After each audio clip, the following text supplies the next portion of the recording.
Alright, so nagbabalik tayo sa ating violin tips and tricks. And for today's video, let's talk about fine tuners, no? Why do we have fine tuners that are on all four strings? Why some or maybe most of instruments that you see for advanced musicians don't have fine tuners on all four strings? And is it really as important as it is suggested? Because of course, when you're buying your first instrument, especially at the lower end of the price range, you would see a lot of fine tuners on the instruments. Ayan. So, ano nga ba yung nagagawa nito?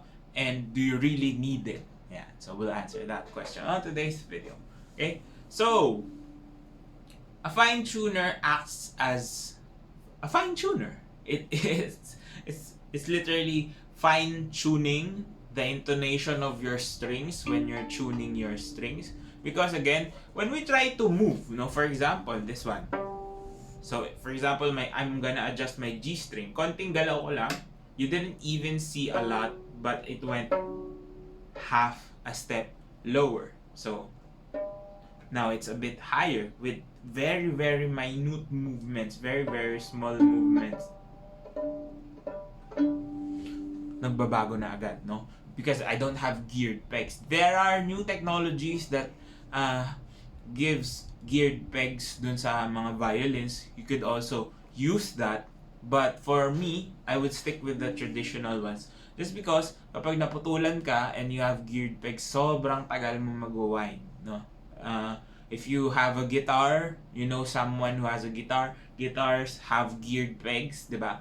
Usually, yung iba ginagamitan ng drill specifically designed for your pegs just to tighten or loosen them up kasi nga matagal. No? So, I would stick with the traditional ones just for my personal preference because kung maputulan ka man, it's easy to take off and put on a new set of strings, di ba? Now, I have a fine tuner on my E string and only on my E string. And again, personal preference pa din. But bakit nga ba sa mga beginner instruments, ang dami? All strings have them, no? Number one reason is, as a beginner, you're not really well versed with how to tune and all of that. No? Mahirap talaga siyang aralin to tune the violin on your first try, di ba? Some people even at the later stages of their career still have a hard time tuning. I mean, taking off the strings and putting it back. Yung iba natatakot magpalit ng strings just because baka maputol. Because a simple movement could make a lot of changes, whether making the strings tighter or making the strings looser. Malaking factor yung traditional pegs. Now, with the fine tuners, it helps you fine tune things, no? Minsan konti lang yung difference, madali mo na siyang ma-change to the optimal sound that you're after, no? And also, it's because the cheaper instruments are using steel strings, okay? So when we talk about steel strings, like in the previous video, we said that it's a little bit more rigid, more tough. Siyempre, since steel, you need more power to just, move the strings, no? To stretch them out. Now, with the help of fine tuners, mas madali mo siyang maituto, no? Kasi dahil nga you will need more force, minsan sobra, minsan kulang kapag tinataas baba natin. Mahirap siya i-eksakto. Unlike strings that have a synthetic core, no? Mas madali siyang i-stretch and pull back versus steel strings kasi nga mas matigas yung loob na. So, fine tuners were used in basically the cheaper instruments because we're using cheaper materials, no?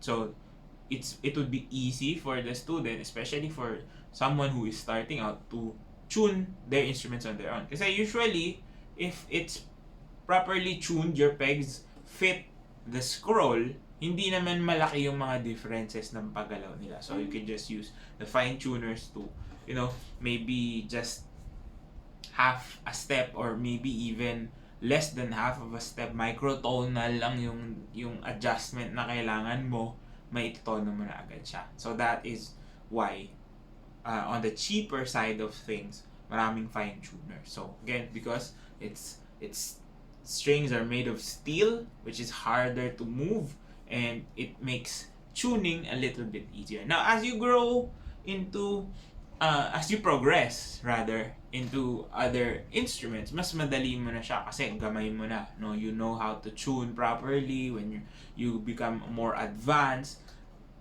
But I could still see some instruments that have 4, but hindi na siya composite yung iba, no? Karamihan, they just put in 4 fine tuners. You could easily take it off if you don't want them there because it still adds bulk, no? Bumibigat yung instrument. Again, the cheap fine tuners that you can find online or in stores are made of steel, no? Bakal pa din yun. So, it adds weight to your tailpiece. It adds a little bit of a strain to the strings as well, no? Kasi may pumupush sa kanya pababa. That's what the fine tuners are doing. It's pulling it back and pushing down onto your instruments, no? So those are the things you have to consider if you want to take them off or not, no?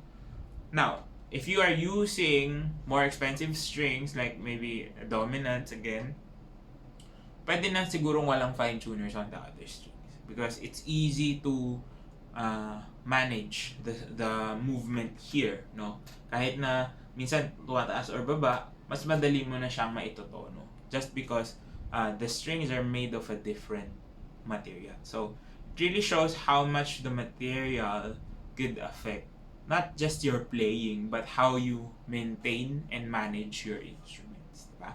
So that's why you don't need a lot of fine tuners. Some people would want to put a fine tuner on their A string, no? But the reason naman bakit nilalagay sa E string is because your E string, whether that's expensive or cheap, will still be made out of metal just because wala na siyang winding, no? As we've talked about in the previous video, the string on the E is not wound, no? It's a solid piece of metal, relatively thinner than all of your strings, pero it's still metal. So that's the reason why a fine tuner is advisable, no? You can get away with not having one, but just the convenience of it, no? Yung pagkakaroon ng fine tuners. That's why it's really important that you understand your instrument, no?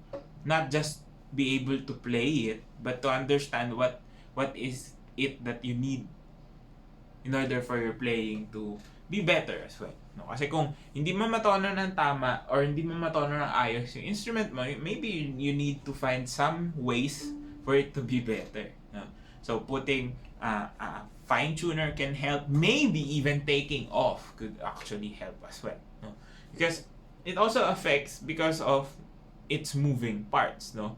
Especially kung kinakabit lang yung fine tuners, if you're putting it on a bare piece of tailpiece, of course that will still affect sound, and it also shortens the length of the string. Not by much, but it could also affect the projection, the quality of the sound. So you really have to test it out for yourself, what will work for you or not, no? So fine tuners could be good for some and could not be okay for others as well. So nakadepende na yun sa iyo. Now, if there are also more advanced instruments that offer composite tailpieces, diba? Composite meaning built-in na yung fine tuners, and that's totally fine, no? If the mechanism works and it works for you, then it's good, no? It's not something that is required, no? Hindi naman talaga nire-require na meron tayong fine tuners, but the convenience of having it. It's a fairly late invention anyway. No, it's not a traditional part of it, no? But yeah. And there are also geared pegs nga, like sa guitars, wherein you put it in, pero instead of moving the whole peg, you only move this part of the peg. And yun, para siyang geared talaga. Matagal. Matagal yung winding. Although the violin has a shorter length of string than a guitar, of course, it still takes time. No, matagal talaga siya. So, let's say for example, if I would be changing my strings on a traditional peg and fine tuner setup, maybe my E string, diba? It would take me maybe 2 or 3 minutes to put it in properly and adjust and then tune.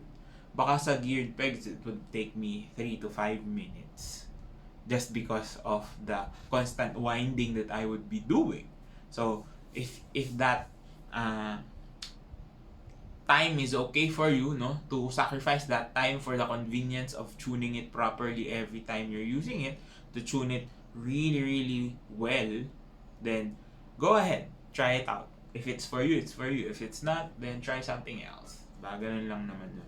So, for me, I have one fine tuner. Now, it doesn't mean that you need to also have one. No, if you have 4 and it works for you at your stage of learning the instrument, kasama rin kasi yun, di ba? Na hindi lang naman matatapos yan na, ngayon 4, and then forever na siyang 4. But what if you upgrade to another instrument, tapos meron siya 2 na lang, no? And of course, the more comfortable you are with your instrument, the more you practice tuning, no? Hindi mo maiiwasan yun. Sometimes your strings will really pop and snap, but it's just part of learning. You just have to be careful. Huwag kayong matakot sa strings. Because some people are literally afraid of the strings, especially if they don't have a fine tuner. So, just continue practicing, not just playing, but also finding out what's best fit for your instrument. And if a fine tuner can help you reach a certain level when it comes to comfort and confidence in your tuning, then maybe it's something you want to add or something you want to take off. And sana nakatulong tong video na to. If it did, please do drop a like, comment down below more content you'd like to see, and of course, subscribe to my YouTube channel. All links down below. Follow me on all my socials. This has been Ryan Monakil for Violin Tips and Tricks, and I'll see you on the next video.